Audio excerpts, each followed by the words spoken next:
ഇന്നൊരു mushroom chicken പാസ്തയാണ്. അതിന് ചിക്കനിലേക്ക് ആവശ്യത്തിന് ഉപ്പും 1 ടീസ്പൂൺ കുരുമുളകും ഇട്ട് നന്നായി കുഴച്ച് മാറ്റി വയ്ക്കുക. ഒരു 4 ടേബിൾ സ്പൂൺ ഒലിവ് ഓയിൽ ചൂടാകുമ്പോൾ ചിക്കൻ നമുക്കൊന്ന് ഫ്രൈ ചെയ്ത് വെക്കണം. വേറൊരു പാത്രത്തിലേക്ക് ഒരു അധികം വെള്ളം തിളപ്പിച്ച് അതിലേക്ക് 1 ടീസ്പൂൺ ഒലിവ് ഓയിലും ഒരു ആവശ്യത്തിന് ഉപ്പും ഇട്ട് തിളച്ച് വരുമ്പോൾ നമുക്ക് ഈ പാസ്ത വേവിച്ച് എടുക്കണം.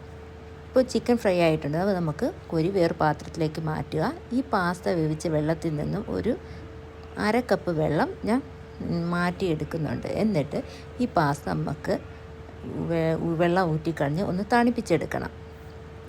അതിനുശേഷം നമ്മൾ നേരത്തെ ചിക്കൻ ഫ്രൈ ചെയ്യാൻ ഉപയോഗിച്ച അതേ പാനിലേക്ക് ഒരല്പം ഒലിവ് ഓയിലും 1 ടേബിൾ സ്പൂൺ ഒലിവ് ഓയിലും ഒരു 4 ടീസ്പൂൺ ബട്ടറും ഇട്ട് ഒന്ന് ചൂടാകുമ്പോൾ ഇതിലേക്ക് ഒരു ചെറിയ വെളുത്തുള്ളി ഒന്ന് ഇട്ട് മൂപ്പിക്കുക. അതിലേക്ക് ചെറുതായിട്ട് അരിഞ്ഞ ചെറിയൊരു സവാളയും കൂടെ മൂപ്പിച്ച് ചെറിയൊരു ബ്രൗൺ കളറാകുമ്പോൾ ബേസിലിൻ്റെ ലീവ്സ് ഇല്ലേ അതും കുറച്ചിട്ട് ഇളക്കുക.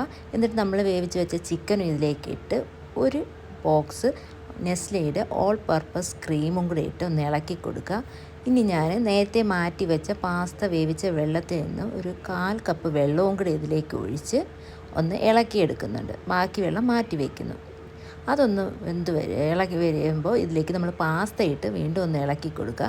ഇനി 2 ചിക്കൻ സ്റ്റോക്ക് ഇത് ആ പാസ്ത വേവിച്ച വെള്ളത്തിലേക്കൊന്ന് കലക്കി ഇതിലേക്ക് നമ്മൾ ഒഴിച്ച് വീണ്ടും ഒന്ന് മിക്സ് ചെയ്തെടുക്കണം. എന്നിട്ട് ഞാൻ കുറച്ച് മഷ്റൂം ഒന്ന് ഒലിവ് ഓയിൽ ജസ്റ്റ് ഫ്രൈ ചെയ്ത് ഇതിലേക്ക് ആഡ് ചെയ്ത് ചേർത്തിട്ടുണ്ട്. അതിനുശേഷം കുക്കിംഗ് ക്രീം അല്ലെങ്കിൽ ഫ്രഷ് ക്രീം അതിലേക്ക് ഒഴിച്ച് വീണ്ടും ഒന്ന് മിക്സ് ചെയ്തെടുക്കുക. എന്നിട്ട് ഒരു 1/2 കപ്പ് മോസറല്ല ചീസും കൂടെ ഇതിന് മുകളിൽ വിതറിയിട്ട് ഒന്ന് വീണ്ടും മിക്സ് ചെയ്യുക.